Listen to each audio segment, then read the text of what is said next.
A little girl knocked on the millionaire's door and whispered, "Daddy, they want to take me to a shelter." But what if that girl wasn't a stranger at all?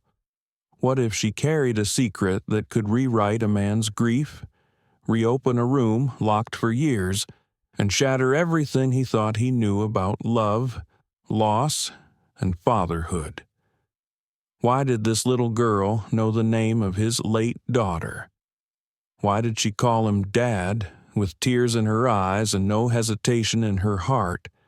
And how did a knock on a stormy night turn into a courtroom battle, an emotional reckoning, and a second chance neither of them saw coming? This isn't just a story about adoption. It's about memory, belonging, and the kind of love that finds you when you've stopped looking for it. What if your second chance in life came in the form of a child you never knew you had? You're about to hear one of the most powerful stories we've ever told. So before we begin, don't forget to like, share, and subscribe to the channel. Because trust us, this story will stay with you long after the final word. Let's begin. The October wind howled across the hills of Maple Ridge, Vermont, flinging sheets of rain against the tall windows of Mercer Hollow Estate, inside the vast Georgian manor. The storm made little impression. The house was used to storms. So was the man who sat in its silence. Elias Mercer, 56 years old, sat in a high-backed leather chair near the fireplace that hadn't been lit in over a year. He stared at a glass of untouched bourbon on the table beside him. The amber liquid caught the dim lamplight, but offered no comfort. His hands were folded loosely in his lap, still and quiet like the rest of the home. The only sound besides the wind was the slow ticking of an antique wall clock. 3 years. That's how long it had been since his daughter June had died. The house still carried her. Her laughter clung to the stairwell. Her drawings, faded but untouched, still hung on the fridge, and her bedroom upstairs, every toy in its place, every pillow undisturbed, remained exactly as it had been the day she left for the hospital and never returned. Elias hadn't stepped inside since. He had been many things in his life: venture capitalist, investor, public speaker. But he hadn't been a father in 3 years. Not since the cancer took June and grief took everything else. His wife, Catherine, had left not long after, needing space that eventually turned into permanent silence. They hadn't spoken in over a year. Elias had become a shadow in his own estate. He donated to children's hospitals anonymously. He funded butterfly gardens in his daughter's name. But he did not live. He survived. Until that night. Knock, knock. His brow furrowed. No one came here. Not unannounced. Certainly not during a thunderstorm. He waited, thinking he'd imagined it. Knock, knock, knock. Louder this time. He rose slowly, his limbs stiff from hours of stillness. The soles of his leather shoes echoed on the marble floors as he crossed the long foyer. At the grand front door, he paused. Through the ornate, beveled glass, blurred by rain, he saw a small figure. His stomach tightened. He unlocked the door and opened it. Standing on his porch, drenched from head to toe, was a little girl, maybe 6, maybe 7. Her black curls clung to her face, soaked. Her thin pink dress, far too light for the weather, was plastered to her skin. Her lips were trembling, and her small bare feet stood in a puddle. But it wasn't her appearance that stole Elias's breath. It was what she said next. "Daddy," she whispered. "They want to take me to a shelter. Please don't let them." Elias gripped the edge of the doorframe. What did you say?" She looked up at him with enormous brown eyes that held something older than 6 years, something weathered. I know you don't recognize me. Mama said you might not, but she said to come here to the house with the crying walls. She said you'd understand. The house with the crying walls. June used to call it that. During her treatment, on nights when the pain kept her awake, she would whisper from her hospital bed, "Daddy, our house cries when we're not in it." He hadn't heard that phrase since the night she died. "You're cold," he said, voice rough with disbelief. "You shouldn't be out here." She said you'd be scared. The girl said, "But I don't want to go with them. Please." From the corner of his eye, Elias saw lights moving up the drive, headlights piercing through the rain. A white van with bold letters across the side, Vermont Child Protective Services. "They found me," the girl whispered. Her small hand reached out and found his. He looked down at her, the tilt of her chin, the way she bit her lower lip. Something deep inside him cracked open a soundless fracture running through everything he thought had long turned to stone. He had no idea what was happening, but he knew one thing. She couldn't go with them. "Come in," he said suddenly, pulling the door wide and guiding her inside. Quickly, the girl stepped in. Her soaked dress dripped onto the marble floor, but for the first time in years, Elias didn't care about the mess. He closed the door just as car doors slammed outside. His heart thudded. The child stood quietly, arms hugging herself. She looked around the enormous foyer like it was a cathedral. Her lips moved like she was whispering something to someone only she could see. "What's your name?" Elias asked. "Sophie," she said softly. "Sophie," he repeated, unsure what else to say. A woman's voice called from outside, "Mr. Mercer Child Protective Services." He flinched. Sophie stepped closer. She said you would know about broken hearts. The woman knocked firmly. "Mr. Mercer, this is Mara Lynn. We need to speak with you about a child in your care. I need to know who you are." Elias whispered to Sophie, "Why do you know things only June would have said I told you?" She said gently, "June told me. She said you'd been waiting for me." Elias stared at her, then at the door. He had 10 seconds to decide, and he knew if he opened that door without saying the right thing, Sophie might be gone forever. He turned the lock slowly. "I need to speak to your supervisor," he called through the wood. "The child is safe, and she's not going anywhere tonight." Silence. Then muffled voices on the other side. Sophie reached for his hand again, her fingers warm despite the storm. Elias Mercer had spent years building emotional walls around his grief, hiding behind wealth, silence, and solitude. But this little girl with the soaked pink dress and impossible eyes had walked straight through all of it. He looked down at her and knew something he hadn't let himself feel in years. The desperate, aching need to protect someone. "Whatever happens next," he said quietly, "you're safe here, I promise." The rain hadn't let up. Outside, it slammed against the tall windows in rhythmic bursts, like a storm trying to remind Elias Mercer it hadn't finished speaking. Inside, the house was still. Sophie stood by the fireplace, now wearing one of Elias's old flannel shirts. The sleeves hung past her fingers, and she shuffled to keep the hem from dragging. Her soaked dress and shoes had been left in the mudroom, along with puddles that would have bothered Elias any other day. Now, none of it seemed to matter. He was pacing, hands in his pockets, mind racing.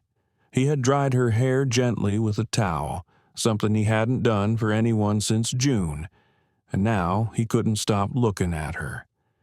Not because she was unfamiliar, but because she wasn't.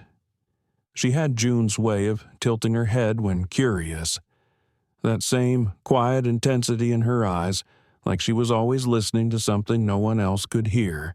And the way she had clung to his hand, it hadn't felt like a stranger's touch. Elias stopped pacing. "Who told you about this place?" Sophie was standing on the rug now, her bare feet pressed into the pattern like she was trying to memorize it. She looked up at him. "My mom," she said simply. She said, if something ever happened, I had to come find the man in the big house with the sad windows. His throat tightened. "I don't understand. What happened to your mom?" "She didn't wake up." Sophie's voice was soft. "She didn't cry. I waited a long time. I even made breakfast by myself. Then the neighbors came. Then the people in uniforms. They kept asking me where my family was." Elias took a slow breath. "And she told you to find me." Sophie nodded. "She said you would understand about people disappearing." Lightning flashed outside, and for a moment the house flickered with cold light. Elias crossed the room, sat slowly in the armchair across from her. "I think you're confused," he said gently. "I'm sorry for what happened, truly, but I'm not." "Yes, you are," she interrupted, her voice steady. "You're my dad," Mama said it once, when she didn't think I was listening. She said you had steel-gray eyes and hands that shook when you got sad. Elias stiffened. June used to say that. When she was sick, when the pain would creep in late at night, she would say, "Daddy, your hands are scared again." It had become a silent language between them, his grief, her bravery. He looked down at his hands. They were shaking. "Who was your mother?" "Sophie. Her name was Isadora Alves." He froze. The name wasn't unfamiliar. 3 years ago, during June's last few months, there had been a woman who volunteered at the children's hospice. A quiet woman with a warm voice and soft hands. She'd brought food for the nurses, blankets for the children. She never asked for attention. She had brought him coffee once, twice, maybe. But how could that woman be Sophie's mother? Before he could ask more, a creaking sound came from upstairs. Sophie turned toward the noise. "That's June," she said casually. She said the room's different now. Elias's breath hitched. What she said, she moved the elephant. The elephant. It had been June's favorite. A pale blue stuffed elephant with one torn ear. It had lived on her bed until the very end. Elias hadn't touched it. Hadn't even opened the bedroom door since the day they returned from the hospital and left it untouched. He stood up slowly, his heart pounding. "Stay here," he said. Sophie nodded and began drawing with a box of crayons Elias didn't remember owning. He walked up the staircase with cautious steps. The house, once so familiar, now felt like it was holding its breath. When he reached the end of the hallway, he hesitated. June's door was closed, but the air around it felt charged. His hand hovered over the doorknob. Then he turned it. The room was exactly as he'd left it. The faded curtains, the bookshelf with her favorite fairy tales, the tiny shoes lined up neatly beside her dresser. Except the elephant was gone. It wasn't on the pillow where it had always sat. Instead, it was resting on the windowsill, facing out into the rain. Elias staggered back a step. He didn't remember moving it, and no one else had been in that room. He walked toward it slowly, lifted it gently as though it might crumble in his hands. The ears still drooped. The stitching along the belly was still uneven. June had tried to fix it once herself. The smell of lavender lingered faintly in the fabric. Suddenly, he heard footsteps on the stairs. He turned. Sophie stood at the threshold, holding a drawing in both hands. She said you'd come." He took the paper, unsure what to expect. It was a crayon sketch, a surprisingly accurate one. It showed a room the exact layout of June's room: the dresser, the window, the bookshelf, and the elephant on the windowsill. "How did you—" "She told me," Sophie said. Elias felt the ground shift beneath him. "I don't know what's happening," he admitted, his voice trembling. "I don't believe in ghosts. I don't believe in signs. But this isn't possible." Sophie took a step forward. "She says you don't have to believe in everything, just the part that matters, and what's that you don't have to be alone anymore." He sat down on June's bed, the elephant still in his hand. His voice cracked. "I've already lost one daughter. I don't think I could survive losing another." Sophie came closer. She reached out and gently placed her small hand over his. "You didn't lose her," she said. "Then where is she? Helping me find you." For a long time, neither of them spoke. Downstairs, thunder rolled again, but it sounded further away now, softer. Elias stayed on that bed long after Sophie had returned to her drawing. The room, for the first time in 3 years, felt less like a tomb, more like a memory waiting to be lived in again. He whispered into the silence, "June, what did you do?" And though there was no answer, he felt a warmth settle in the space beside him, as if someone had just sat down and stayed. Morning crept over Maple Ridge behind a thick curtain of gray clouds. Rain still clung to the windows, but it had gentled into a mist, the kind that made everything feel like it was waiting for something. Downstairs in the kitchen, Elias Mercer watched the kettle steam. He hadn't used it in years. The last time had been during June's final days, when she wanted tea like grown-ups drink, which for her meant warm water with honey. This morning, he poured a cup for Sophie with the same ingredients. She sipped it slowly, her small hands wrapped around the mug like it was sacred. The kitchen, once quiet as a tomb, now echoed with life. Her voice, her feet swinging under the bar stool, the scratch of crayon on paper. Elias couldn't stop glancing at her. He still wasn't sure if what he'd seen, what he'd felt in June's room last night was real, or simply his grief waking up after years of silence. But there was no denying this. The little girl before him knew things. Too many things.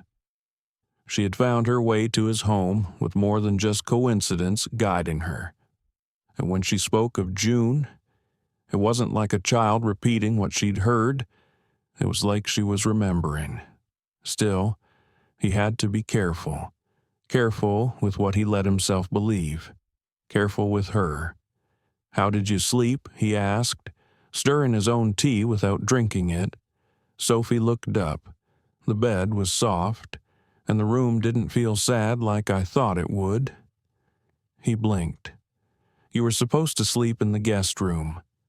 Upstairs, she nodded, then pointed toward the ceiling. But the lady came, the one with yellow hair. Elias's heart jumped. "What lady?" "She gave me the crayons," Sophie said, holding them up like proof. "She said little girls need to make beautiful things when they're feeling scared." A knot formed in his chest. "Did she tell you her name?" Sophie looked thoughtful. She didn't have to. She looked like me, but bigger. She had your eyes. Elias sat down slowly. "June." But that was impossible. Or was it? He studied Sophie again in the curl of her hair, the way she bit her lower lip when concentrating.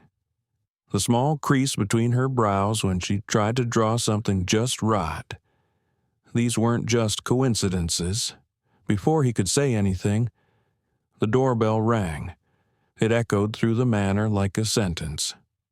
Sophie froze. Elias stood, instinct tightening every muscle in his body.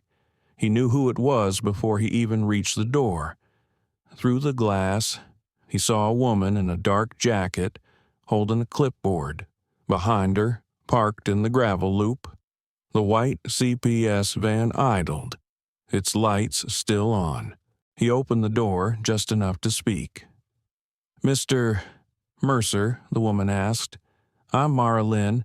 I was here last night. We spoke briefly. I remember," he said. She glanced past him. "I'd like to speak with the child again. This time, officially. She's resting," Elias replied, voice calm but firm.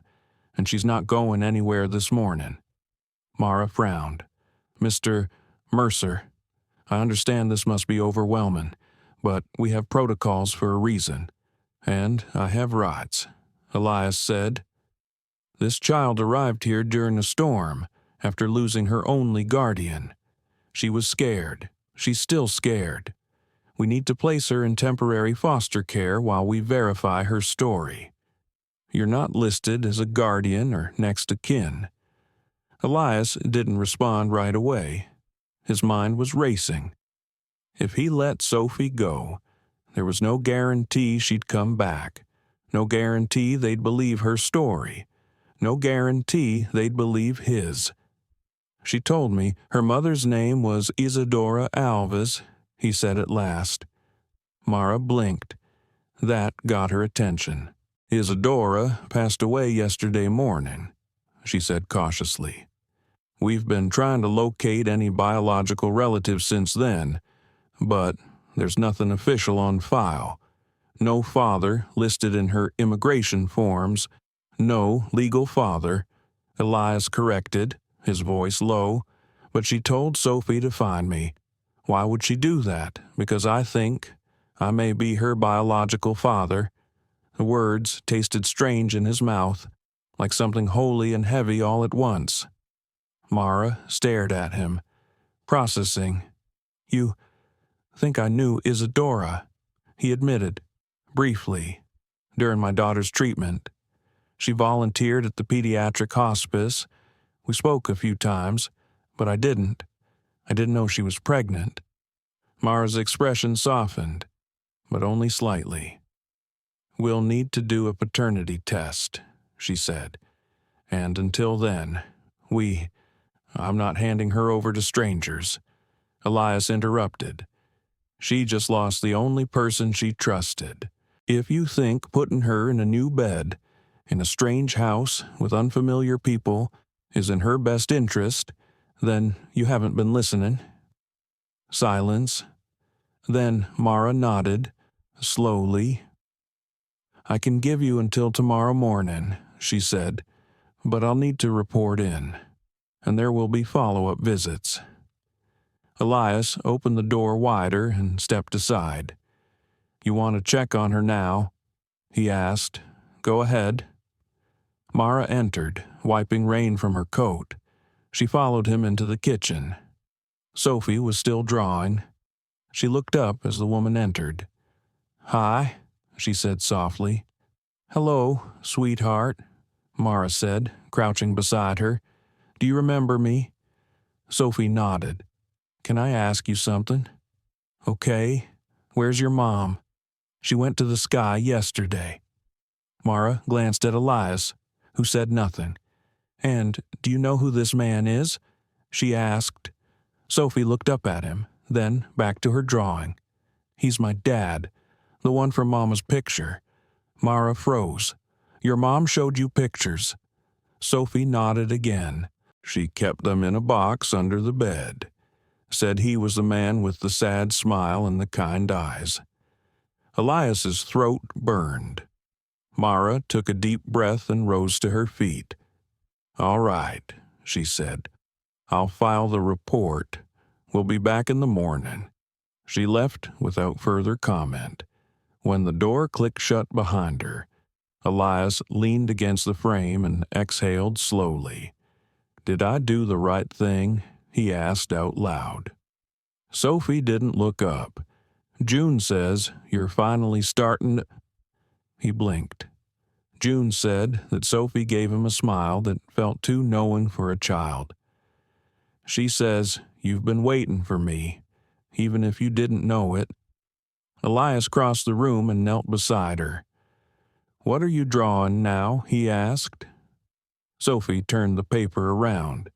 It was the two of them standing in the butterfly garden June had designed but never lived to see built. The sun was shining, and behind them, two girls stood hand in hand.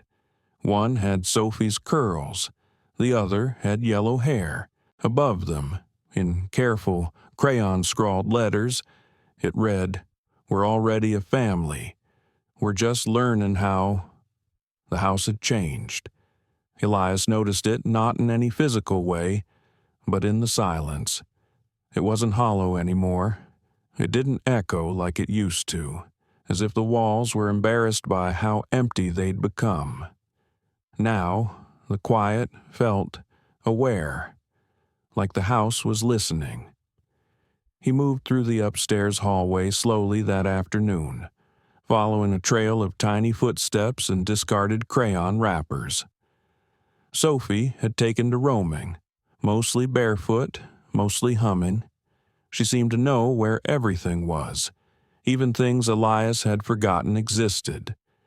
In the linen closet, she'd found an old Afghan June's grandmother had knitted. In the study, she'd uncovered a music box from Elias's own childhood, and earlier that morning, she'd asked for pancakes the way June used to like them, with crunchy edges and just a little butter. Not too much. Elias hadn't made pancakes since the funeral. He found her in June's room again, sitting cross-legged on the floor, whispering softly to someone who wasn't there. The curtains were pulled open, letting in gray afternoon light, and the stuffed elephant sat dutifully on the window ledge, like a watchman. She looked up as he entered, but didn't stop whispering. He sat on the edge of the bed, unsure whether to interrupt. "Who are you talking to?" he asked gently. She turned back to the empty space in front of her and said, "He wants to know." A long pause, then she looked back at him with a simple answer. "June." He exhaled slowly. Not because he didn't believe her, but because some part of him did. "You can hear her, not like talking with mouths," she said.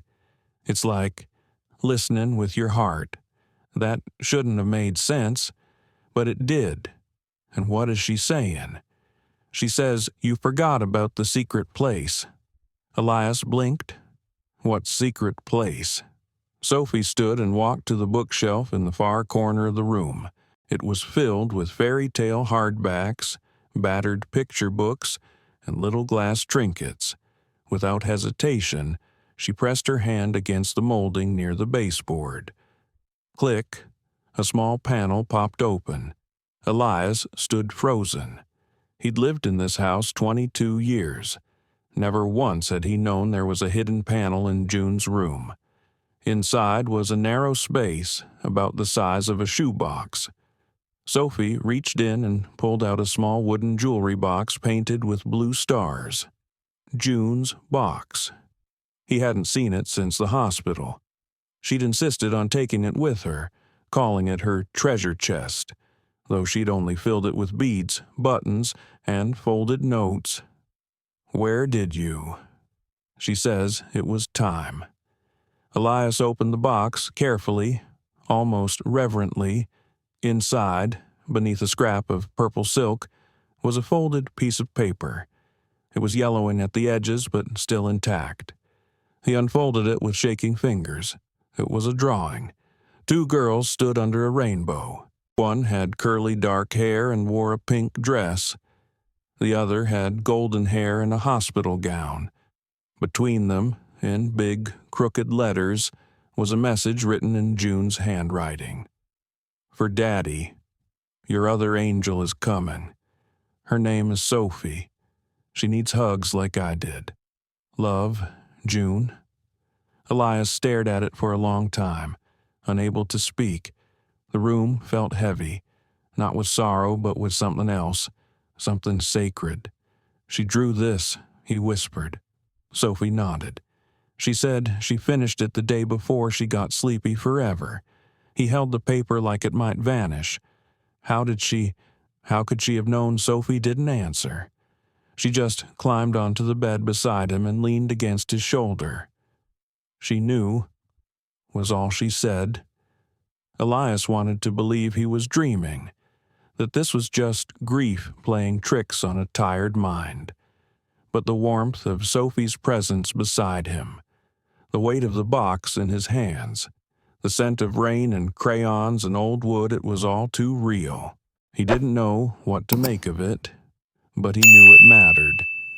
That night, after Sophie had fallen asleep curled up under June's favorite blanket, Elias sat in the study staring at the old landline phone on his desk. He hadn't used it in over a year. His hand hovered over the keypad. Then he dialed. The line rang 3 times before a voice answered. Elias Catherine's voice sounded startled. "Tired. What's wrong? She found me," he said. There was a long silence. "Sophie," he added. "Her name is Sophie." Catherine didn't speak. "She showed up last night." He continued. "In the rain. She called me Daddy. And then she knew things. Catherine. She knew about the elephant, the drawings, June's nickname for me. I know." Catherine interrupted softly. "You know, I knew she'd find you eventually." He closed his eyes. "You knew? I got a call from someone this morning. A neighbor of Isadora's said a little girl had disappeared in the night after her guardian passed away. When they described the child, I knew." His voice turned cold. "You knew she existed and didn't tell me. I thought I was protecting us," she said, pain in her voice. "Elias, we were losing June. I was unraveling. I wasn't thinking clearly. When Isadora wrote to me, I just couldn't bring myself to tell you. She wrote to you." Catherine hesitated. "More than once. She said she didn't want to disrupt your grief, that you deserved to know, but she'd let me decide. And I didn't. I was too angry, too broken. I told her to stay away." Elias felt his hands ball into fists. "I could have had her in my life," he said quietly. "I know," she whispered. There was another silence, longer this time. "She needs you now," Catherine finally said, "and maybe you need her." Elias stared out the window into the darkness. "I think June sent her." He didn't expect a response, but Catherine whispered, "I believe that." He hung up without another word. As he walked past the stairs on his way to bed, he paused at June's door, just for a moment. He didn't open it. He didn't need to. He heard a quiet hum, Sophie's voice, and faintly, impossibly, another hum beside it, the same one June used to sing, low and off-key and perfect. Elias placed his hand on the doorframe and closed his eyes. Maybe grief didn't just end. Maybe, sometimes, it opened. Maybe it was a door, and Sophie had just walked through it. The morning light in Mercer Hollow Estate was gentle, filtered through old linen curtains that smelled faintly of lavender and dust. Elias had never noticed how quiet birds sounded in October, how the wind changed pitch as it moved through thinning trees. The house felt awake, and so did he. Sophie was still sleeping upstairs, curled into June's old blanket like it had been made for her. Elias stood by the kitchen window, watching the steam rise from his coffee. He hadn't slept much, but it wasn't exhaustion.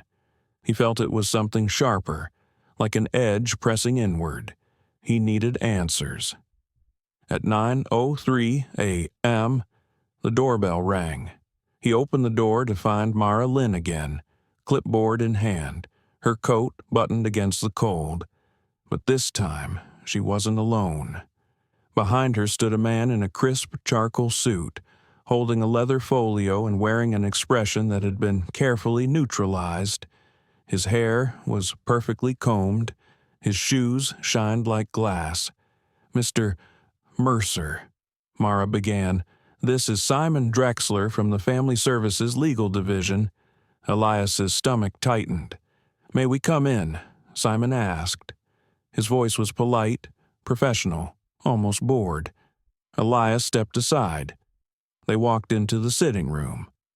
Mara looked around with mild curiosity, but Simon went straight to the point. "We've completed our preliminary intake on the child known as Sophie Alves," he said, opening his folder. "Records show she has no listed biological father on her birth certificate.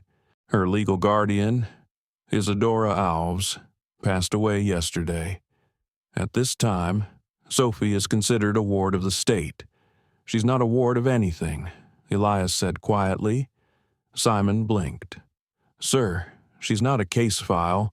She's a little girl." Simon didn't flinch, which is exactly why protocol exists. We're not here to make judgments. We're here to ensure her safety. She's safer here than anywhere else. That's not for you to determine. Not yet. Mara cleared her throat, gently interrupting. "We have reason to believe there may be a biological connection. Sophie identified you by name.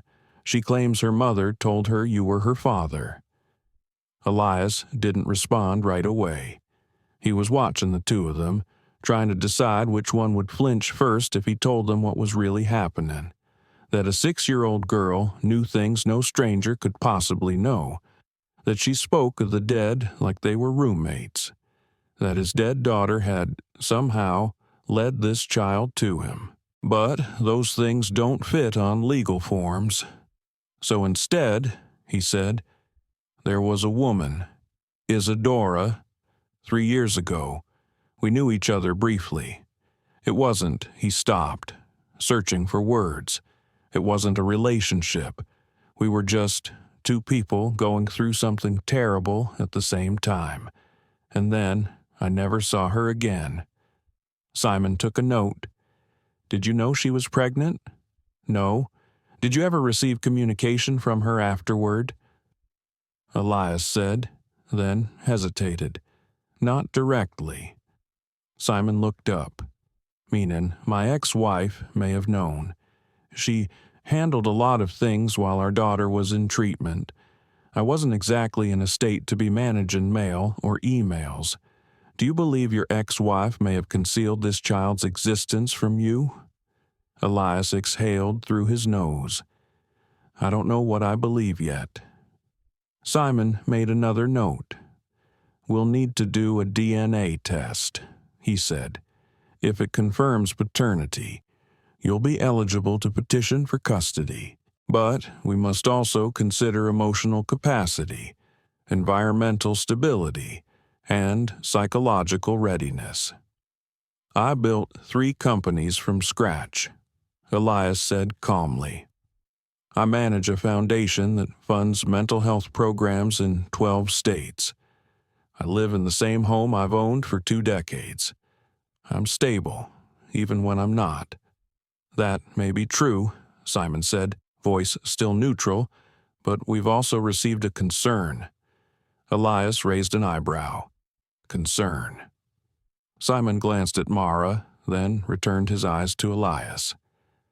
"There are reports that the child has been speaking of supernatural phenomena, that she talks to your deceased daughter, that she claims June has guided her here." Elias stared at him. "That's not a concern," he said, his voice cold. "That's a child trying to make sense of the world. It may be entirely innocent," Simon said, "but when evaluating custody, we look for signs of undue influence. Impressionable minds, especially after trauma, are susceptible to suggestion. We're not accusing you of anything, Mr. Mercer. We simply have to be cautious. Let me be clear, Elias said. If you remove that girl from this house before the truth is known, you're not protecting her. You're breaking her again.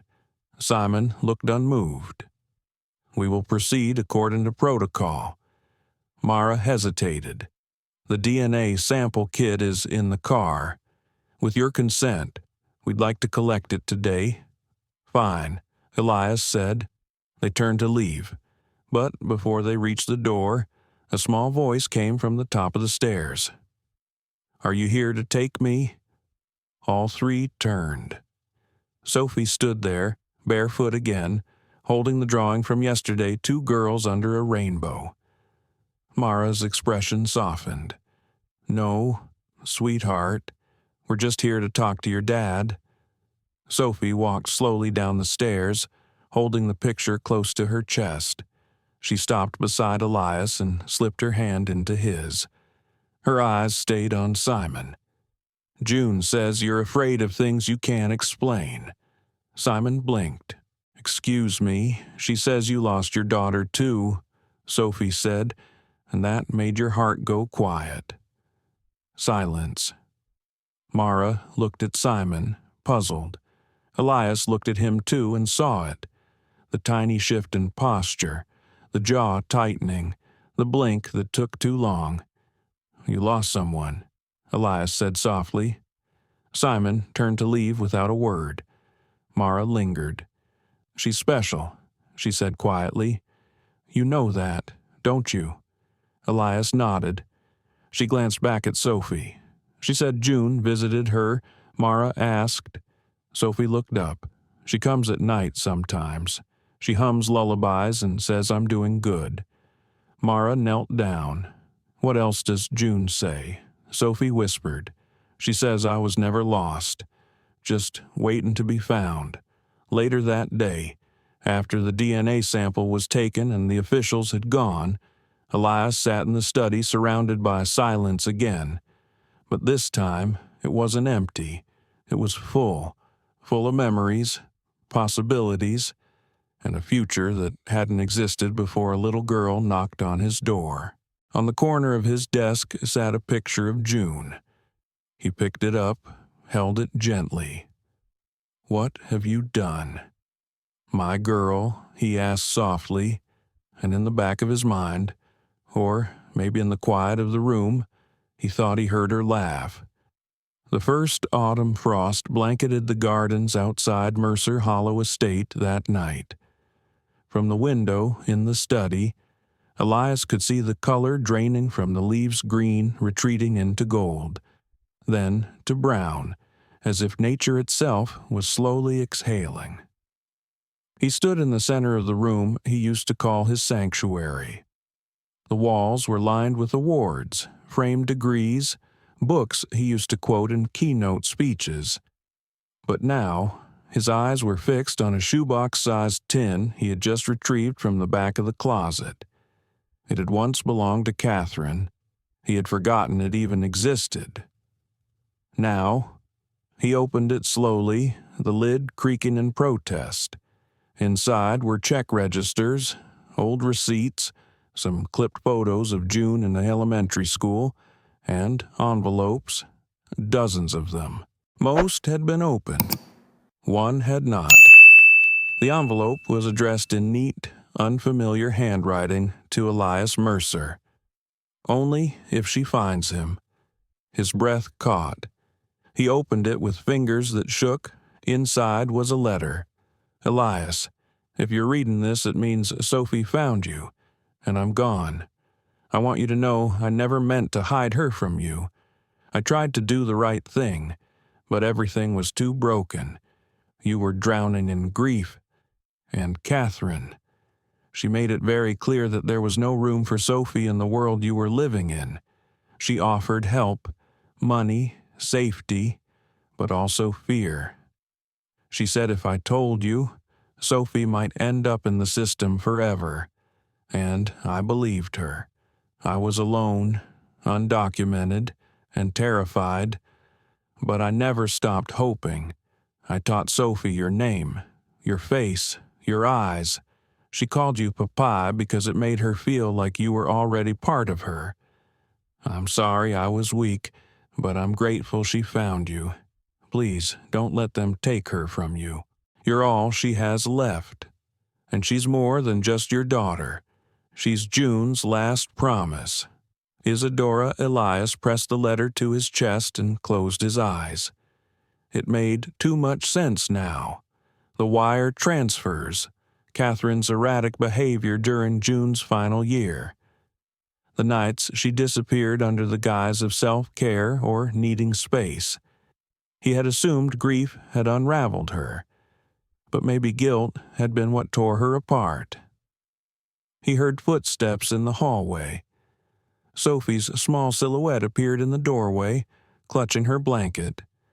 "You're awake," he said, folding the letter. "I had a dream," she said, "about a white room with red chairs and Mama crying." He went still. "Were you there?" She nodded. So were the men in suits. They made Mama sign something. Elias felt a chill move through him. Did she say what they made her sign? Sophie climbed onto the armrest of the couch beside him. "She said it would keep me safe, but June told her it would make her sad forever." Elias reached for his phone and dialed. This time, Catherine answered on the first ring. "You knew," he said, no preamble. A pause. "I did. You intercepted letters. You wired money. You paid her to disappear. I thought it was the only way to keep our life from falling apart," Catherine said, her voice barely above a whisper. "We didn't have a life. Our daughter was dying. I know that now," she snapped, then caught herself. "I know. I was scared, and I was selfish, and I couldn't stand the idea that you'd look at Sophie and see everything I couldn't give you, everything June never got to be. She's my daughter. She's your second chance," Catherine said. "Don't waste it like I did." The call ended in silence. Later that night, Elias sat at his desk, flipping through the rest of the documents in the box. Receipts from wired transfers, notarized forms he never signed. One, in particular, stood out. Acknowledgement of paternity waiver of rights. It bore his printed name, his signature, but he had never signed it. He stared at the page, heart pounding. The signature was close, very close, but it wasn't his. Catherine had forged it. He closed the folder with trembling hands. Down the hall. Sophie's laughter rang out. He followed it, finding her in June's room. She was rearranging stuffed animals into a circle around her. "She says the animals like when we talk," she explained, because the room was too quiet for too long. He knelt beside her. "Sophie," he asked gently, "do you want to stay here?" She looked up, eyes wide, forever. "If you want, I do," she whispered. "But the man in the suit doesn't. He watches the house from his car. I saw him today." Elias's breath caught. What did he look like? She described Simon Drexler in detail, right down to his shiny shoes and square watch. That night, Elias stayed awake and waited. At 2:17, headlights flared briefly at the edge of the tree line. They didn't move. The next morning, Elias contacted his attorney. Then he called Catherine again. "You need to come back," he said. "I'm not welcome there. You're the only other person who knows the whole truth, and something tells me we're going to need it." Before she could answer, Sophie ran into the room, holding a new drawing. It was a courtroom. At the center was a girl with curls. Beside her stood a tall man with steel-gray eyes. Behind them, on the bench, sat a woman in robes, crying softly. Above the entire scene, in a swirl of color, were two girls holding hands. One of them was June. The other was Sophie. Elias looked up from the paper, his voice barely audible. "What does this mean?" Sophie smiled. "June says we're not fighting alone." The following morning, the storm outside mirrored the one Elias Mercer felt brewing inside his chest. Heavy clouds hung low over Maple Ridge. The wind whistled through the trees like a warning, bending branches and stripping them of their last golden leaves. But inside Mercer Hollow Estate, it was not nature that stirred, it was consequence. Catherine arrived just after 9. She looked different than Elias remembered. Older, yes, but not in the way that time alone brings. She carried the kind of weight that doesn't show in wrinkles, but in the way a person moves cautiously, as though each step might be the one that breaks them. She entered through the side door and stood in the mudroom for a long moment, unsure if she should take off her shoes. "I wasn't sure you'd really come," Elias said, appearing in the doorway.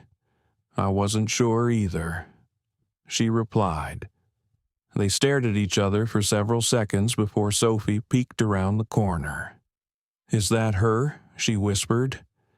Elias nodded. "Sophie, this is Catherine. I'm the reason things got broken," Catherine said, voice trembling. "And I'm here because I want to help fix them." Sophie didn't respond. She simply walked up to Catherine and took her hand. "June says you've been sad a long time." Catherine knelt down, tears threatening to spill. "She's right." Sophie leaned in and whispered something into Catherine's ear. Catherine's face crumpled. "She forgives me," she breathed. Sophie nodded, "but she says you have to be brave now." By mid-morning, the driveway filled again. Mara Lynn stepped out first. She looked more tired than usual, her usual calm tinged with unease. She wasn't alone. Simon Drexler emerged behind her, followed by 2 others Elias hadn't seen before. A woman in a navy blue suit, expression severe, and a young man carrying a briefcase and tablet. Mara greeted them briefly, then turned to Elias. "Mr. Mercer, this is Judge Eleanor Hart from the Maple Ridge Family Court, and David Wynn, Family Court Investigator." "Judge Hart," Elias said politely. "Investigator." David Wynn nodded stiffly. "We've received urgent notice to reevaluate the current temporary placement of the child," Judge Hart said, "given the unusual nature of the circumstances.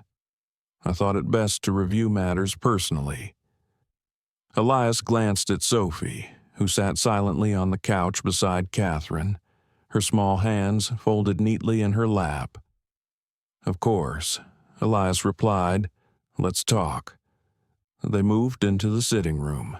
The judge removed her coat but kept her shoulders tight, as if bracing for emotional shrapnel. Wynn opened his tablet and began scrolling. Simon remained standing by the window, silent, but Elias noticed his eyes flick toward Sophie again and again. "Mr. Mercer," Judge Hart began, "we've reviewed reports that the child has been describing experiences that suggest she's being coached or possibly manipulated into believing she's in contact with your deceased daughter." Elias didn't flinch. "I've read the same reports. They're deeply inaccurate." David Wynn cleared his throat. "We have audio files, recordings taken from a surveillance warrant executed on this property 2 nights ago." Elias's face went cold. "You bugged my house." Simon finally spoke. "The warrant was approved based on child endangerment concerns. We were acting within the legal bounds of protective services. You invaded a grieving man's home," Elias replied calmly, and turned a child's grief into ammunition. Wynn tapped his tablet. The recordings include statements from the child suggesting conversations with the deceased minor, knowledge of facts no child her age should know. These could be signs of psychological instability or suggestion. Elias narrowed his eyes. Or they could be signs that the human spirit isn't something your system can catalog and file. Judge Hart held up her hand. Please, all of us are here to ensure Sophie's well-being. If there's nothing to hide, Mr. Mercer will assess fairly. Sophie looked up at them all, her voice cut in the air. They stole June's letter. Judge Hart turned toward her. What did you say? Sweetheart Sophie stood slowly and walked to the center of the room. She faced David Wynn. You took the box from the room with the elephant, she said.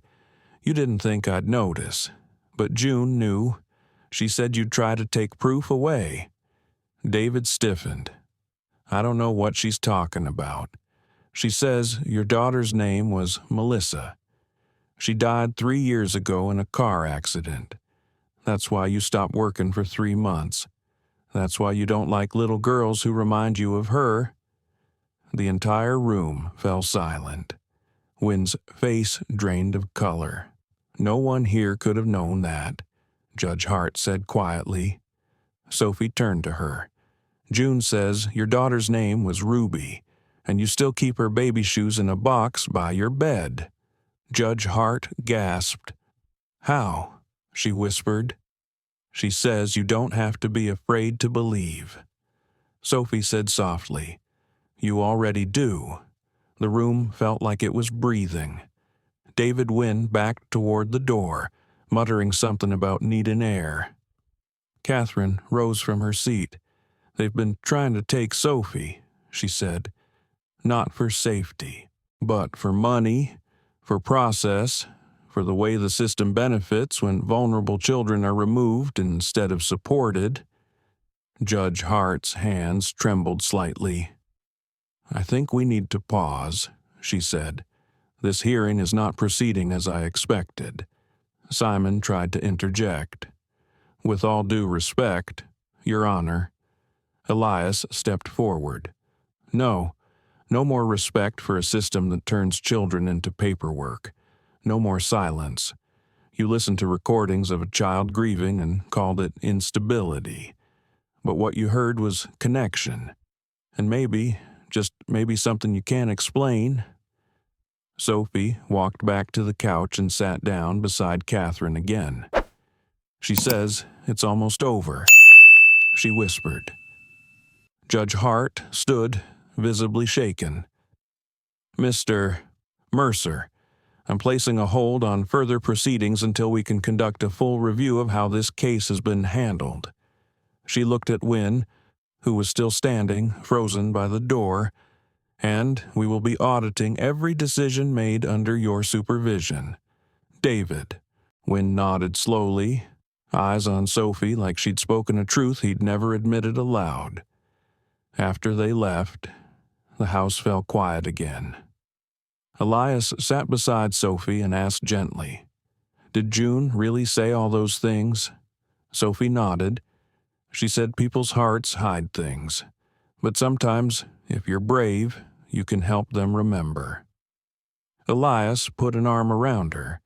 You've done more than remember. You've changed everything. The courtroom smelled of varnished wood, damp coats, and nerves. Not the high-profile, grand kind of courtroom, just a modest family court in the heart of Maple Ridge. But to Elias Mercer, it felt larger than any boardroom he'd ever stood in. Everything was on the line. Sophie sat beside him in the pew-like wooden bench, her legs swinging above the floor, tiny feet in red canvas shoes that still had specks of Vermont mud on them. She clutched the elephant. Not the stuffed one from June's room. A new one. A small wooden carving Elias had given her that morning. He had whittled it in the early hours of the morning when sleep wouldn't come. Needing to do something with his hands, something that might steady the thrum of helplessness pounding in his chest. Elephants don't forget, he'd told her, placing it in her hands. They remember everything, she'd whispered back. Judge Eleanor Hart entered from the side door just before 10. Her robe looked heavier than usual, her shoulders straighter, her face pale and unreadable. The room quieted. We are here to evaluate custody status of the minor child. Sophie Alves, the judge began. Present are Mr. Elias Mercer, petitioner for guardianship, and representatives from Maple Ridge Family Services. Simon Drexler sat at the opposite table, flanked by a new attorney. Elias didn't recognize a tall woman with blonde hair pulled tight and a thin smile that didn't reach her eyes. Her name, according to the folder in front of her, was Christine Voss. She was a state litigator brought in when things became complicated. Catherine Mercer sat behind Elias, silent but present. She had offered to testify if needed. Elias hadn't asked her to, but she showed up anyway. Judge Hart shuffled the papers in front of her. I have reviewed the findings of Investigator Wynne, who has since voluntarily recused himself from this case. Additionally, I've received new evidence submitted by Mr. Mercer, including a handwritten letter from the child's deceased guardian and notarized proof of obstruction related to prior attempts to contact the biological father. Christine stood, straight-backed and measured. Your Honor, with respect, the emotional nature of these materials does not excuse the fact that paternity was only confirmed this week, and the petitioner has had custody of the child for less than 10 days. We are not questioning his intentions, but guardianship must be based on stability, long-term capacity, and the child's best interests. Elias rose slowly. His voice was calm, clear. I'd like to respond, Your Honor. Judge Hart nodded. I'm not going to argue legal definitions with you, Elias said, eyes on Christine, then Simon. You already know I have the means, the home, the resources. What I want to talk about is memory.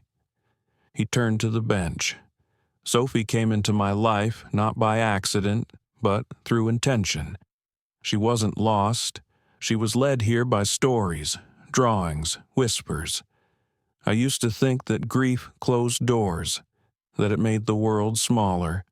But she showed me that grief can be a map, that love doesn't end when someone dies. It changes shape. It finds a way forward. Simon stood, face tight. Your Honor, we're hearing unsubstantiated metaphysics.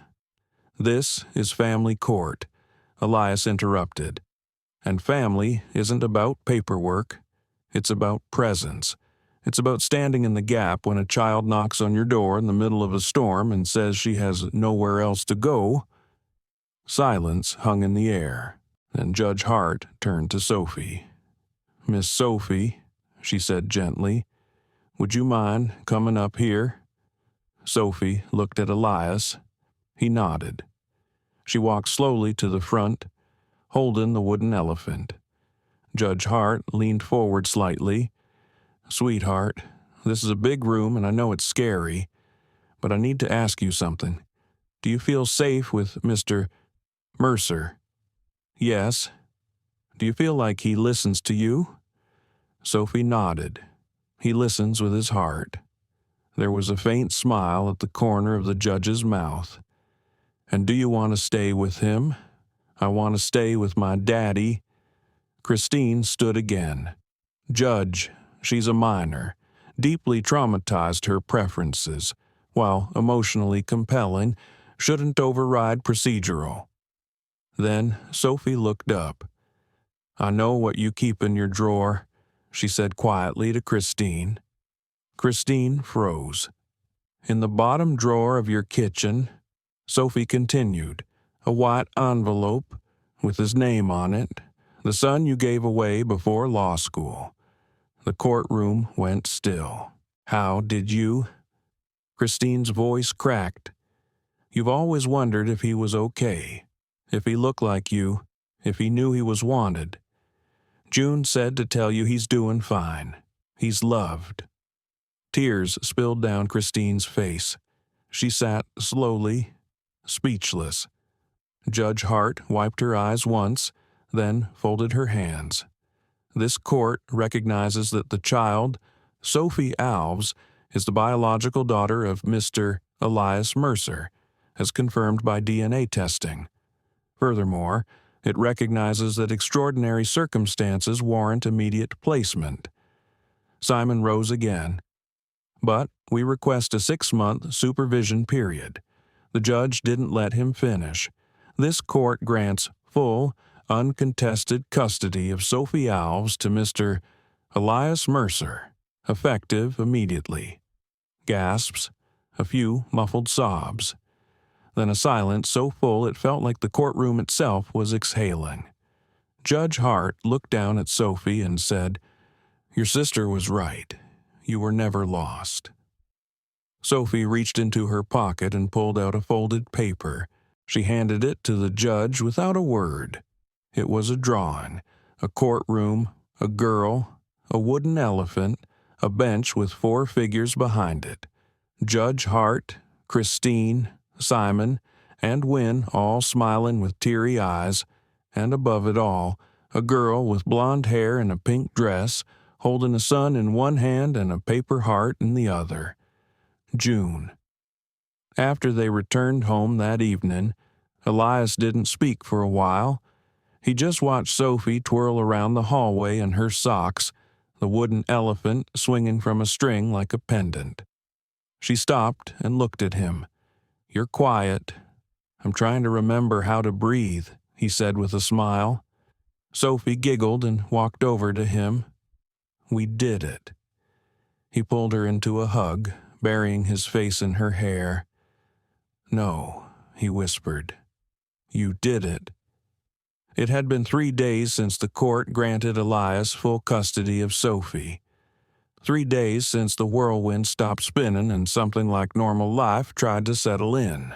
But normal wasn't a word that fit well anymore, not with how the house seemed different now, breathing again in a way it hadn't in years.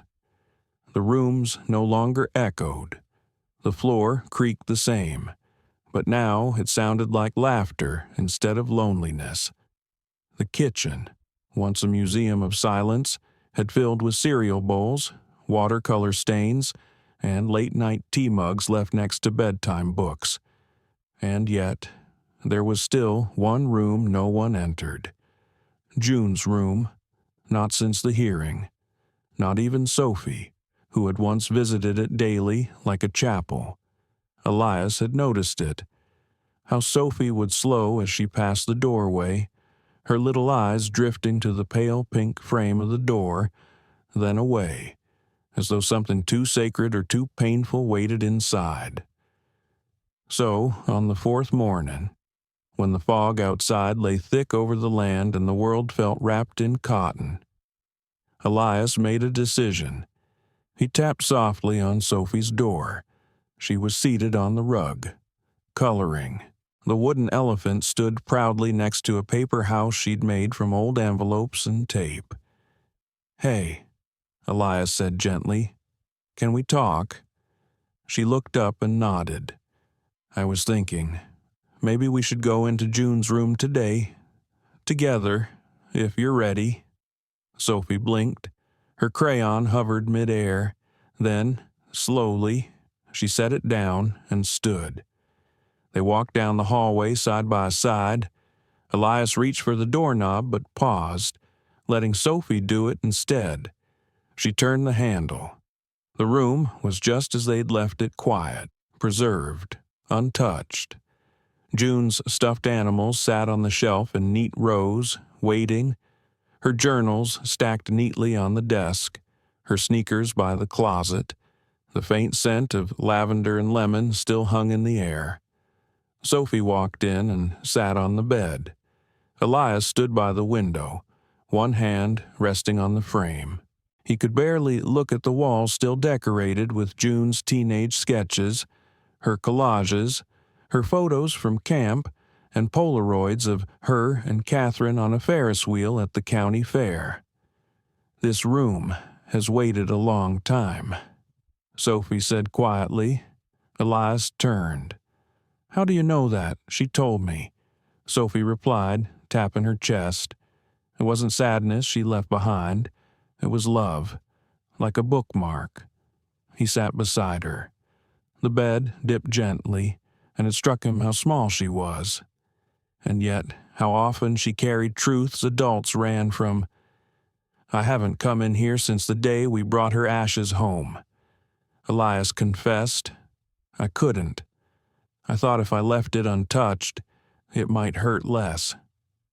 Sophie looked at him gently. "Sometimes we think not opening a door will keep the pain outside, but it's already sitting with us." They sat in silence. Then Elias said something he hadn't said aloud to anyone, not Catherine, not a therapist, not even himself. "I blame myself." Sophie looked up. "For what happened to June," he whispered. "For not catching it sooner, for not being more present, for falling apart when she needed me to be whole." "You loved her," Sophie said. "That's what June says matters most." He nodded, eyes burning. "There are still so many things I wanted to say to her." Sophie reached under the pillow and pulled out a folded paper. It was another drawing. This one showed June's room. 2 figures sitting on the bed, Elias and Sophie. A third girl standing in the doorway, translucent and smiling. A speech bubble floated above her. "I already heard you." Tears streamed down Elias's face before he could stop them. Not out of sorrow, but release. For the first time in years, something had broken inside him that needed to break, and, in its place, something new had started to grow. He wiped his face and chuckled softly. "You're not just a little girl, Sophie." "I know," she said matter-of-factly. "I'm also a messenger." That night, Elias took down June's backpack from the closet shelf. He hadn't touched it since the hospital. Inside were the little things only daughters keep: friendship bracelets, a half-used notebook, a library card, and a folded letter. His heart froze. The letter was addressed to whoever needs it most. He unfolded it. "Dear whoever, if you're reading this, then maybe you're feeling broken. Or like you're not enough. Maybe you're wondering if it's too late to say something. It's not. The people we love don't need perfect words. They just need us to show up. Tell them. Say the thing, even if it shakes your voice. Especially if it does. Love, June." He brought the letter to Sophie and handed it to her. She wrote this. Sophie nodded. "She says you needed to read it now, not before. Now." And then Elias did something that surprised even him. He picked up the journal next to June's bed and opened to a blank page. He handed it to Sophie. "Let's make this room ours now," he said. "You and me. A new chapter." Sophie smiled and took the pen. On the first line, in messy, careful handwriting, she wrote today. We stopped waiting for the past to end, and we started living again. The first snow came early that year. It didn't announce itself with dramatic winds or heavy clouds. It just arrived quietly during the night, like a memory slipping back into a dream. When Elias woke and stepped onto the porch in his slippers, the entire world was dusted in white. The old oak trees bowed gently beneath its weight. The stone path was softened, the air, still and sacred, inside the house. Sophie was curled up on the living room rug, wearing one of Elias's sweaters far too big for her, sleeves covering her hands, the collar slipping off one shoulder. She was building a village out of candles and pine cones. The fireplace crackled behind her, casting a warm glow that made her look golden and ancient, like a child from a story that hadn't been written yet. Elias poured 2 mugs of hot cocoa, hers with extra marshmallows, and sat beside her. She looked up. The snow feels like a whisper. He nodded, like it doesn't want to wake the trees. They sipped in silence, letting the fire do the talking for a while. Then Sophie said, "I think we should write June back." Elias looked at her. Write her back. She gave us so many messages. Maybe it's time we give her one. He set his mug down. I wouldn't know what to say. Just say the truth. That afternoon, they gathered paper and markers and sat on the living room floor. Elias stared at the blank sheet for a long time. What did she love most? He finally asked. Sophie thought, being known, being seen. Elias smiled. That's what I forgot to give her. I saw her as a fighter, a daughter, a patient. But maybe I didn't see her enough as June. She forgives you. I'm still learning to forgive myself. Sophie put a sticker in the top corner of her letter, a rainbow shooting star. Then she wrote in large, lupin letters, "Dear June, we're okay now. You can rest." Elias looked down at his page. His words came slowly, unspooling from a place he hadn't opened in years. "My dearest girl, I missed you before you even left, and I've missed you every moment since. But the love you planted grew into a second life, one that walks, speaks, and laughs like a miracle in socks too big for her feet. I didn't know how to heal until she arrived. Thank you for sending Sophie home. I hope you see us. I hope you smile. All my love. Dad." They folded the letters and placed them inside a jar, sealing it with wax. "What now?" Elias asked. Sophie stood and took the jar carefully. "We give it to the fire." He hesitated. "Burn it, so it rises," she said. "Upward, where she is." They stepped outside together into the dusk. Snowflakes floated gently down like paper wishes. Elias opened the iron door of the outdoor fire pit and placed the jar inside. The flame touched the wax and then slowly wrapped around the letters, licking up the edges in bursts of amber light. The smoke rose clean and pale into the fading sky. "Do you think she heard us?" he asked. Sophie didn't answer right away. She tilted her head toward the trees. She said thank you. That night, Elias found an old family video on his laptop, one he hadn't dared to open before. It was from the last summer before June got sick. She had just turned 9. Catherine was behind the camera, laughing. Elias was trying to assemble a tent while June gave him sarcastic instructions. "Step 1, June said to the camera, giggling, "Don't let Dad touch anything with zippers." He smiled through tears as he watched them. Watched her. Her joy was so pure, so undimmed, a reminder that their lives, however short, had been real and beautiful. When the video ended, Sophie leaned her head on his shoulder. "She had your eyes," she whispered. He kissed the top of her head. "She had everything." There was a pause. Then Sophie asked, "Can I tell you something strange? Of course, sometimes I hear her in my dreams, but not like a ghost, more like a memory I didn't make myself, and sometimes I feel like I remember you, before I met you." Elias didn't speak, like my heart knew who to find. The next morning, Elias stood in the entryway, staring at the front door for a long time. Sophie came down the stairs, brushing her teeth with one hand and holding her elephant in the other. He turned. I think we should make a new room. For what she asked, toothpaste still in her mouth, for both of you, a room that's not just mine, or June's, or yours, but all of us. Sophie beamed, foam still on her chin. I want yellow walls. Yellow it is. They picked out paint at the little hardware store in town. The owner, a gray-haired man named Calvin, winked at Sophie as she debated between Sunrise Joy and Lemon Zest. Design consultant in the making. He joked.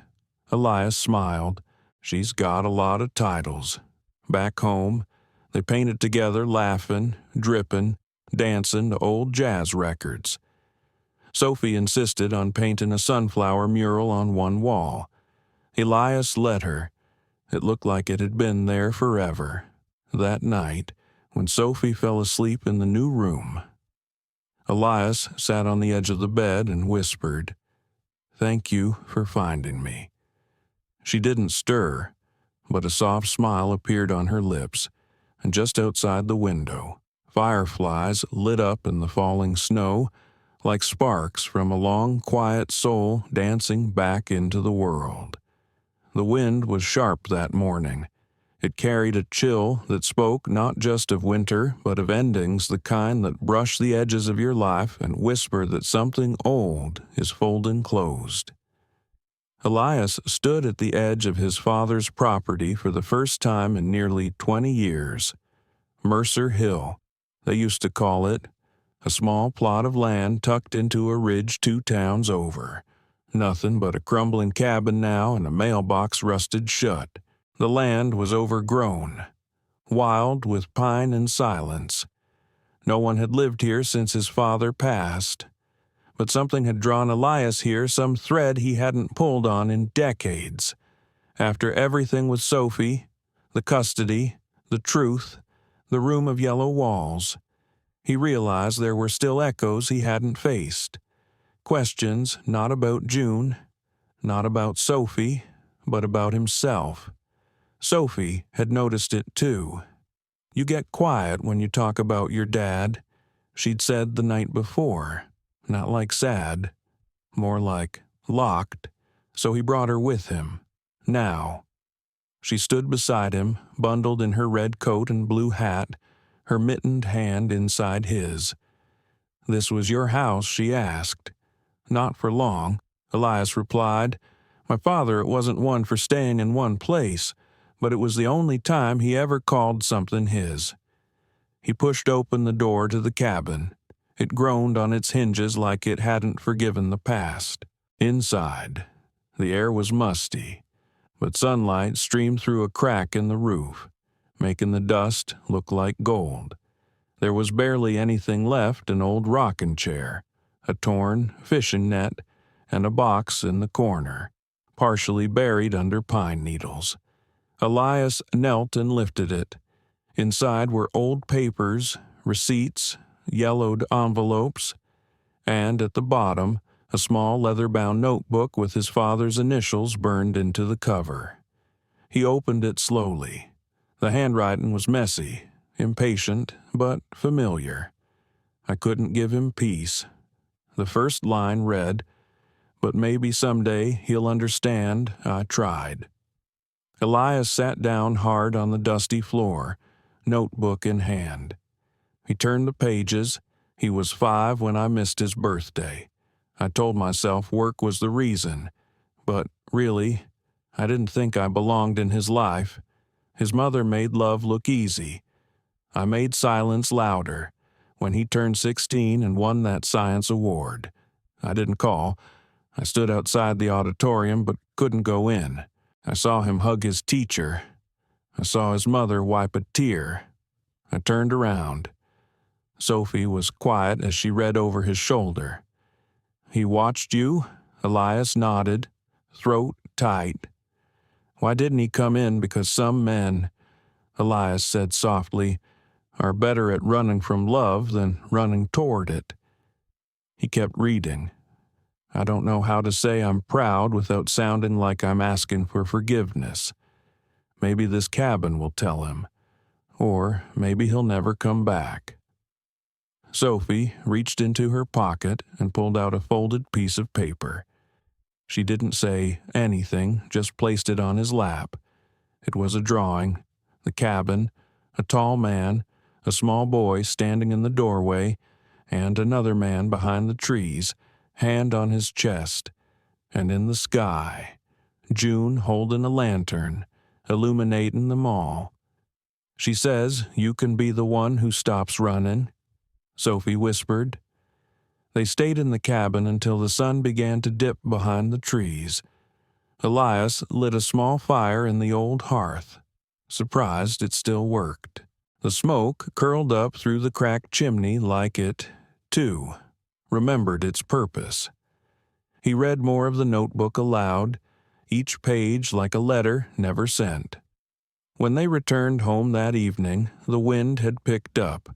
Snow hadn't started, but the world felt like it was bracing for something. In the kitchen, Catherine had left a package by the door.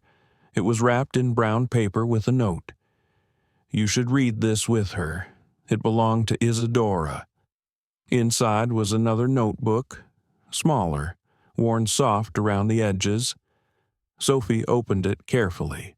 Her mother's handwriting filled every page. Recipes, lullabies, memories of June, little prayers written in Portuguese and English, but tucked near the back was something different.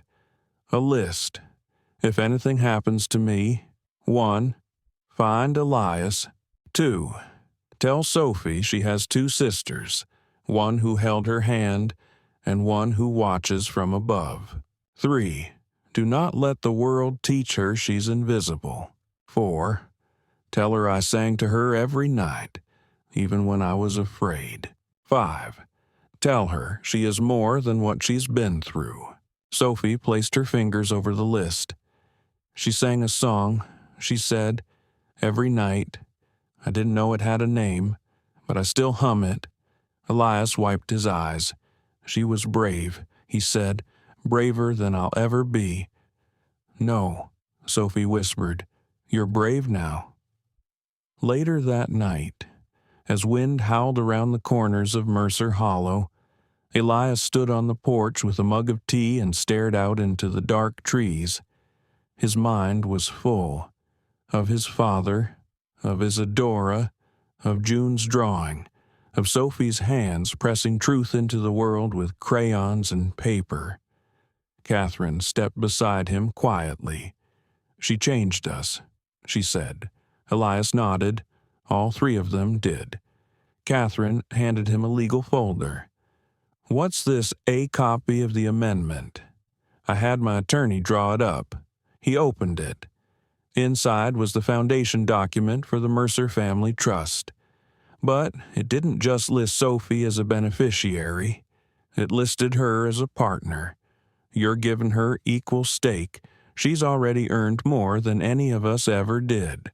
Catherine hesitated, then said, I know I failed her, and you, but I want to spend the rest of my life repairing what I can. You already started. Elias said, You came back? They stood quietly. Then Catherine said, You're going to need a will? Elias chuckled. Isn't that what we've been writing every day? She smiled. The wind howled louder now, but it no longer felt like something to fear. It felt like a story turning its final page, preparing for something new. The day of Sophie's official adoption ceremony was bright, unseasonably warm for December. The courthouse steps were dressed in light. Maple trees, bare and resolute, framed the entrance like ancient witnesses to something sacred. Elias adjusted Sophie's collar one last time. Too tight, he asked. No. She grinned. I want to look like a real Mercer. You already are. Inside, family and friends, new and old, gathered in quiet celebration. Catherine stood by the judge's bench, her hand resting lightly on a thick manila envelope. It contained the finalized documents, Sophie's new birth certificate, her official name, her future legally acknowledged, Judge Eleanor Hart presided again. She looked warmer this time. Her stern eyes had softened over the months. Perhaps it was Sophie, or maybe it was the feeling that, just this once, the court had helped reunite something that never should have been torn apart. Sophie stood tall in her little gray coat with wooden buttons. She reached up and squeezed Elias's hand. "Do you, Mr. Elias Mercer, accept full, permanent, and unconditional guardianship of Sophie Isadora Mercer?" He didn't hesitate. "I do." The moment the judge nodded, Sophie whispered. She heard it. "Who, June?" Afterward, they returned to Mercer Hollow. Friends filtered in, laughter echoing through the house that had once only known grief and silence. A table was set with handwritten place cards. Sophie's idea. Each seat had the name of someone who'd helped them get here, Mara Lynn, the CPS worker who quietly resigned and sent a private apology note. Judge Hart. Calvin, the hardware store owner, even Christine Voss, who now sent birthday cards and offered pro bono work for immigrant mothers facing custody disputes. At the head of the table were two cards not meant for human hands. One said June, the other Isadora. As evening fell and guests departed, Elias found himself standing alone on the back porch. The wind rustled through the evergreens. The world was silent but full, not of ghosts, but of presence. Sophie came outside with her coat wrapped around her like a hug. "I have something," she said. She held a letter, folded, worn at the edges, but sealed with care. "She gave me this in a dream, said it was for you, but I could only give it when the papers were signed." Elias took it. The handwriting was unmistakable. June's. His breath caught. He unfolded it. "Dear Dad, if you're reading this, then we made it. Not just you and me, but her. Our girl, the one who used to be afraid of thunder but now sleeps through storms. I knew she'd find you, because love like that doesn't disappear. It just waits. I hope you forgave yourself. I did, and if you're still scared sometimes, that's okay. Being brave doesn't mean being fearless. It means loving anyway, showing up anyway, signing your name on someone's life and saying, 'You belong to me now.' I loved watching you become her father. I always knew you would be. Love." Your June. Elias folded the letter slowly. He didn't speak, just let the wind carry whatever might have been said out into the open sky. Then he turned to Sophie. "Let's go somewhere." They drove for an hour, up into the hills near Mercer Hill, where the trees grew closer and the stars came earlier. At the top of the ridge, Elias parked and opened the trunk. Inside was a lantern, a thermos of tea, and a journal. They sat together on a blanket, watching the horizon blush orange, then gold, then indigo. "Do you know what we're doing here?" he asked. Sophie shook her head. "We're leaving something behind," he said, "not to forget, but to give it freedom." He handed her the journal. "Your story's in here," he said. "From the first knock on my door to today, your drawings, my letters, June's notes, Isadora's dreams, even your court sketches." Sophie flipped through it carefully. Her face softened with each turn of the page. "We're going to leave it here," Elias said, "for whoever needs it next. Someone like me." "Exactly." Sophie pulled out a pen and added one final page. "This isn't an ending," she wrote. "It's a beginning, in the hands of someone else."